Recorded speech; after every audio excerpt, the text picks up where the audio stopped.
Hello दोस्तों, CTET 2022 की date announce हो चुकी है। दिसंबर में आपका सीटेट 2022 का एग्ज़ाम होने वाला है। इसके लिए आपको कुछ किताबों की ज़रूरत पड़ेगी, तो मैं आपको यहाँ पे सजेस्ट करती हूँ चक्षु की बुक। चक्षु की स्टडी गाइड यहाँ पे अवेलेबल है, आप यहाँ पे देख सकते हैं। पेपर 1 के लिए आपके subjects CDP, Hindi language, English language, maths and EVS के लिए यहाँ पे आपको 3000 से ज़्यादा चैप्टर वाइज इंपॉर्टेंट क्वेश्चंस मिल जाते हैं, जिनके आपको व्याख्यात्मक हल भी मिलते हैं, यानी कि एक्सप्लेनेशन भी मिलता है। 4 शॉर्ट पेपर्स आपको यहाँ पे मिल जाएंगे और इसका जो पैटर्न है वो लेटेस्ट पैटर्न पर बेस्ड है, एनसीईआरटी पुस्तकों पे आधारित। चक्षु पब्लिकेशंस का प्रैक्टिस सेट भी आता है। सीटेट पेपर 1 के लिए आप यहाँ पे देख सकते हैं, कुछ इस तरीके से कवर पेज होगा। ये किताबें आपको ऑनलाइन अमेजॉन फ्लिपकार्ट पे अवेलेबल हो जाएंगे और ऑफलाइन मार्केट से भी जाके आप इन्हें परचेज कर सकते हैं। सीटेट 2022 के एग्ज़ाम की प्रिपरेशन बहुत अच्छी तरीके से हो जाएगी।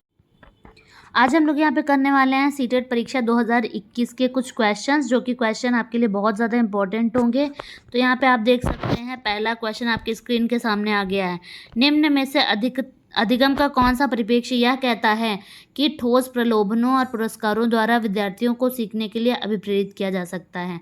मानवतावादी, दूसरा ऑप्शन है व्यवहारात्मक, तीसरा है संज्ञानात्मक, चौथा है सामाजिक सांस्कृतिक। तो यहाँ पे जो हमारा ऑप्शन सही है व्यवहारात्मक है, क्योंकि जो आपका व्यवहारात्मक पक्ष है वही ये कहता है कि ठोस प्रलोभन और पुरस्कारों के द्वारा विद्यार्थियों को अभिप्रेरित किया जा सकता है। बाकी जो है मानवतावादी, संज्ञानात्मक, सामाजिक सांस्कृतिक, इनके अनुसार क्या है कि प्रलोभनों और पुरस्कारों द्वारा भी प्रेरित नहीं किया जा सकता है। दूसरा क्या है, यहाँ पे बच्चे अक्सर विभिन्न संकल्पों के बारे में वैकल्पिक संकल्पनाएं और भ्रांतियां गठित कर लेते हैं। इस संदर्भ में कौन सा कथन सही नहीं है? पहला ऑप्शन है, एक अध्यापिका बच्चों द्वारा गठित वैकल्पिक संकल्पना और भ्रांतियों को सख्त रूप से हतोत्साहित करना चाहिए। यहाँ पे मतलब बात क्या हो रही है कि कई सारे जो कॉन्सेप्ट्स होते हैं उनमें एक तरीके की भ्रांतियों को बच्चे अपने मन में मान लेते हैं कि भाई इस तरीके से ये चीज़ें होती हैं, भले उसमें कोई तर्क ना हो। ठीक है, तो पहला ऑप्शन यहाँ पे सही होना चाहिए, भ्रांतियों को सख्त रूप से हतोत्साहित करना चाहिए। दूसरा है, बच्चों और वयस्कों में वैकल्पिक संकल्पना और भ्रांतियों का गठन स्वाभाविक है। तीसरा, एक अध्यापिका को निश्चित रूप से इन वैकल्पिक संकल्पनाओं और भ्रांतियों पर गौर करना चाहिए, क्योंकि यह सीखने सिखाने की प्रक्रिया का महत्वपूर्ण हिस्सा है। चौथा है, वैकल्पिक संकल्पना और भ्रांतियां सदैव निराधार नहीं होती हैं, बल्कि बच्चों को अपने आसपास की दुनिया के बारे में सहज समझ को दर्शाती हैं। तो यहाँ पे हमारा कौन सा हो जाएगा? सेकंड में पूछ रहा है कौन सा कथन सही नहीं है, तो हमारा पहला सही हो जाएगा। नेगेटिव जो क्वेश्चंस होते हैं उनमें आपको इसी तरीके से देखना होता है कि कौन सा कथन सही नहीं है, तो बाकी तीनों कथन यानी कि आपके सही हैं। तो आप अगर देखो यहाँ पे ध्यान से, तो यहाँ पे लिखा हुआ है बहुत स्वाभाविक है, बिल्कुल। वयस्क और बच्चे जो होते हैं वो भ्रांतियों का गठन उनके अंदर स्वाभाविक होता है। फिर क्या है, इन भ्रांतियों पर गौर करना चाहिए, क्योंकि सीखने सिखाने की प्रक्रिया में महत्वपूर्ण हिस्सा है। ठीक है, तो बच्चे जो गलतियां करते हैं वो बहुत ही अच्छी बात है, क्योंकि सीखने के सिखाने की प्रक्रिया में ये इंपॉर्टेंट होते हैं। तीसरा भी आपका यहाँ पे सही है। तो ये तीनों ऑप्शन जब हमारे सही हैं, तो उस हिसाब से हमारा पहला ऑप्शन जो है कि बच्चों को हतोत्साहित करना चाहिए, ये हमारा गलत हो जाएगा। ठीक है, तो इस क्वेश्चन के अकॉर्डिंग सेकंड का हमारा सही आंसर कौन सा हो जाएगा? पहला वाला, क्योंकि पूछा था कौन सा कथन सही नहीं है। अब नेक्स्ट क्वेश्चन पे बढ़ जाएंगे। नेक्स्ट क्वेश्चन है, शिक्षा के प्राथमिक स्तर पर बहुसंवेदनीय उपागम के इस्तेमाल को प्रोत्साहित करना चाहिए। क्यों? क्योंकि पहला है, अधिगम को अधिक प्रभावशाली बनाता है। दूसरा है, यह कुछ बच्चों को शिक्षा से वर्जित करने का मौका देता है। तीसरा है, अध्यापक की निर्देश अवधि का काफ़ी समय बचाता है। चौथा है, यह बच्चों में आज्ञापरायणता पैदा करता है। ठीक है, तो थर्ड ऑप्शन में हमारा कौन सा सही हो जाएगा? पहला, यह अधिगम को अधिक प्रभावशाली बनाता है।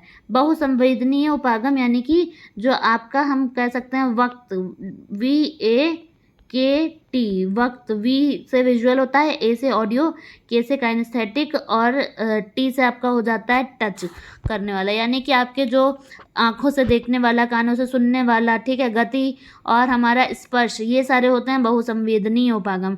इनका इस्तेमाल अगर करता है टीचर, तो बच्चा अधिगम और भी अच्छी तरीके से कर पाएगा, प्रभावशाली बन जाएगा। चौथा है, अगर विद्यार्थी अपने कार्य की सफलता को आंतरिक कारणों पर आरोपित करते हैं तो उनमें डैश की भावना आ जाती है, शर्म की, गुस्से की, गर्व की या उत्कंठा की। क्वेश्चन है हमारा फोर्थ, सही जवाब हो जाएगा यहाँ पे गर्व। ठीक है, अगर सफलता को आंतरिक कारणों पर आरोपित करेगा बच्चा तो गर्व की भावना आएगी। ठीक है, मान लो कोई बच्चे ने कोई कार्य किया और वो उसका सफल हो गया, उसने सोचा था कि आज हम 10 क्वेश्चन सॉल्व करेंगे और उसमें कर लिया उसने, तो आंतरिक कारणों पर आरोपित करते हैं तो इसमें एक तरीके से गर्व आ जाएगा उसके अंदर, उसे लगेगा कि हाँ ये कार्य मैंने किया। निम्नलिखित में से कौन सा सार्थक अधिगम को सुसाध्य करेगा? पहला ऑप्शन है कक्षा में संदर्भ रहित अधिगम को बढ़ावा देना। दूसरा है एक समस्या पर विविध तरीकों से विचार करने के लिए प्रोत्साहित करना। तीसरा है रट्टा मारकर सीखने को प्रोत्साहित करना। और चौथा है शिक्षक द्वारा श्यामपट्ट पर लिखे गए उत्तरों की नकल करना। ठीक है, तो ये चार हैं हमारा। फिफ्थ का ऑप्शन कौन सा हो जाएगा? बी, क्योंकि पूछा है सार्थक अधिगम। सार्थक अधिगम वही होता है जहाँ पर ज्ञान की संरचना हो रही हो। ठीक है, जहाँ पे थिंकिंग आपकी डाइवर्जेंट बनाई जा रही हो, अपसारी चिंतन बनाया जा रहा हो। अपसारी चिंतन का मतलब बहुत तरीके से बच्चा सोच सकता है। तो समस्या पर विविध तरीकों से जब सोचेगा बच्चा तो उसका अधिगम कैसा बनेगा? क्रिएटिव थिंकिंग आएगी और उसके अंदर अपसारी चिंतन डाइवर्जेंट थिंकिंग आएगी। अनेक तरीके से वो सीख पाएगा। ठीक है, रट्टा तो मारना नहीं है, नकल भी नहीं करना, उससे भी बच्चा कुछ नहीं सीखेगा। संदर्भ रहित यानी कि विदाउट कॉन्टेक्स्ट आप पढ़ा रहे हो। ठीक है, तो ये भी हमारा गलत हो जाता है। 6th क्वेश्चन पे आ जाएंगे। एक शिक्षक होने के नाते आप अपने छात्रों में समस्या समाधान क्षमताओं को किस प्रकार से सुसाध्य कर सकते हैं? पहला ऑप्शन है अपने विद्यार्थियों में डर की भावना पैदा करके। दूसरा है समस्याओं के हल हेतु अटल तरीके के इस्तेमाल को बढ़ावा देकर। तीसरा है समरूपों के इस्तेमाल को बढ़ावा देकर। और चौथा है निष्क्रिय रटन पद्धतियों के इस्तेमाल को बढ़ावा देकर। ठीक है, तो ये चार ऑप्शंस हैं। यहाँ पे हमारा कौन सा ऑप्शन सही हो जाएगा? सी, समरूपों के इस्तेमाल को बढ़ावा देकर। अब ये क्या चीज़ है? ये है समस्या समाधान की बात हो रही थी यहाँ पे। ठीक है, प्रॉब्लम सॉल्विंग। तो सुसाध्य कर सकते हैं मतलब किस तरीके से आप आसान बना सकते हैं। तो बच्चे में डर की भावना पैदा करना नेगेटिव चीज़ हो गया।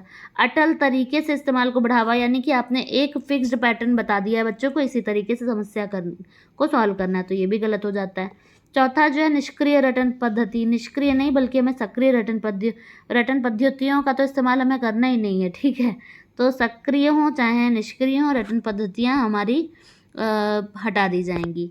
बचा हमारा कौन सा? एलिमिनेशन मेथड से भी कर सकते थे, समरूपों का इस्तेमाल का। 7th क्वेश्चन है निम्न में से कौन सा युग सामाजिक संरचनात्मक उपागम के अनुसार छात्रों को पढ़ने के लिए सुसाध्य करता है? सलमा विद्यार्थियों को नए शब्द सिखाने के लिए फ्लैश कार्ड का उपयोग करती है और उनके सही उत्तरों के लिए उन्हें टॉफी देकर पुरस्कृत करती है। दूसरा है परामिति विविध प्रकार की पुस्तकें अपने विद्यार्थियों को पढ़ने के लिए देती है। जो विद्यार्थी एक विशिष्ट पुस्तक पढ़ते हैं उन्हें नियमित रूप से पुस्तक पर परिचर्चा करने के लिए कहती है।